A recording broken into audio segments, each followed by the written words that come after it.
If you have a score of 300 and above in your JAMB exam, there's a high tendency you gain admission into the university to study any course of your choice and kickstart your journey towards your dream life. But the thing is, not everyone knows how to go about this. So many work so hard and end up with average scores. Many, on the other hand, work really hard and even end up with scores below average. The reason for this is because they are not channeling their efforts in the proper direction. In my first JAMB, I had a score of 193 and finally I had a score of 317. And you know the funny thing? I worked harder for my first JAMB than I did for my last JAMB. So what happened? I worked hard, I read, but I wasn't doing the proper thing. I was not smart enough to be focused solely on excelling in JAMB. And in today's video, I'll share with you how best you can prepare for JAMB and smash above 300 in your next JAMB exam. My name is Nnamdi. I'm a first-class graduate of chemical engineering from the University of Uyo. And on this channel, my aim is to help you achieve academic excellence. So without wasting much time, let's get right into the business of the day.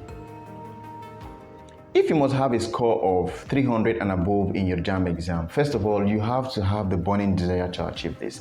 And secondly, you need to be determined because these are the most important factors you need that will help you keep going.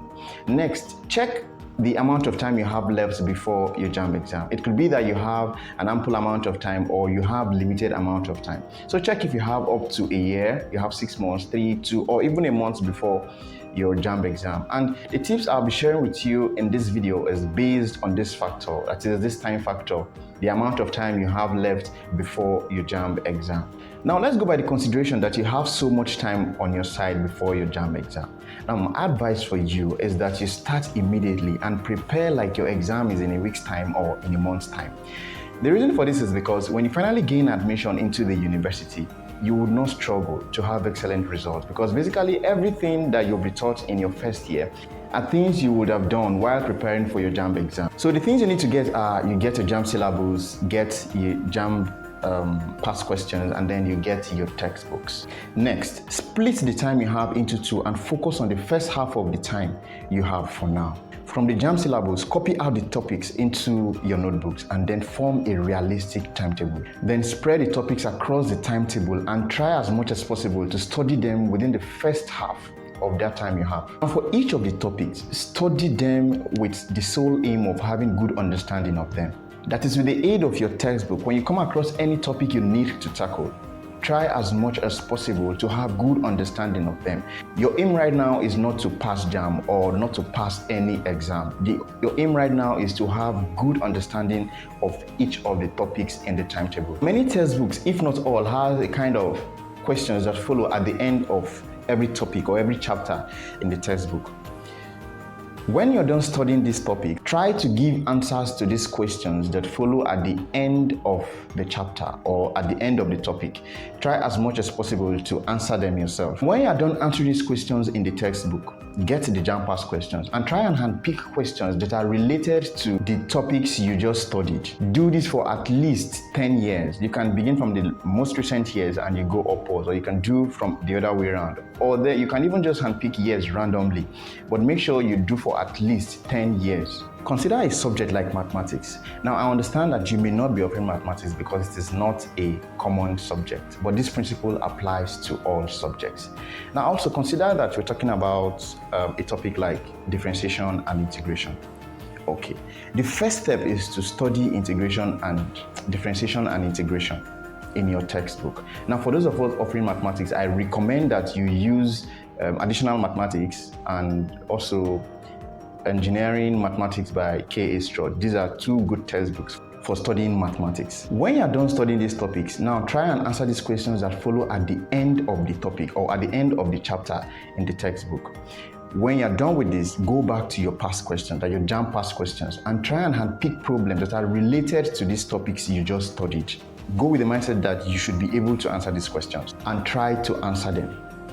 Now, imagine you come across a problem like an expression like y is equal to 3x squared, and you're asked to differentiate it in the past questions. And of course, if you differentiate this, you'll have an expression like dy dx is equal to 6x. But because you have studied integration also, you can also try to see if you can integrate the expression you just got now into y is equal to 3x squared, because obviously differentiation and integration are just like the opposite of each other. And you don't really have to worry yourself because I'm giving illustrations with mathematics.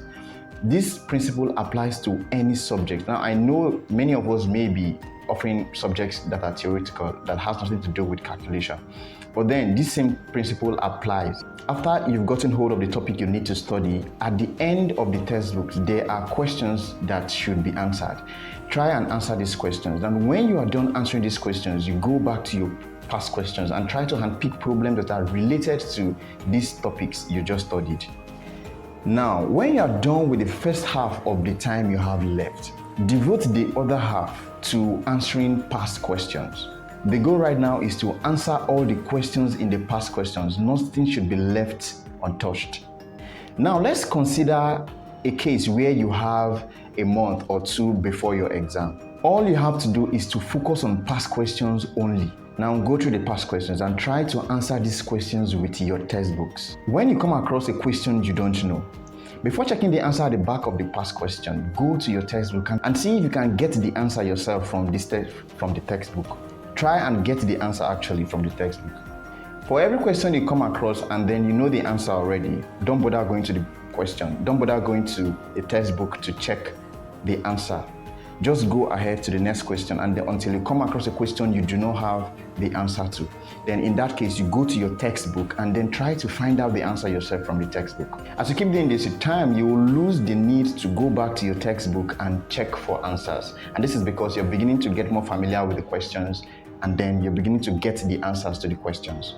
The whole reason for this is because JAMB recycles past questions, although they are not repeated word for word. But then if you keep doing this, you get familiar with these questions, and then you can have this idea to go about certain questions. So with this, we've come to the end of today's video, and if you found value in this content, please do not hesitate to give it a thumbs up and subscribe to this channel. So until next time, take care.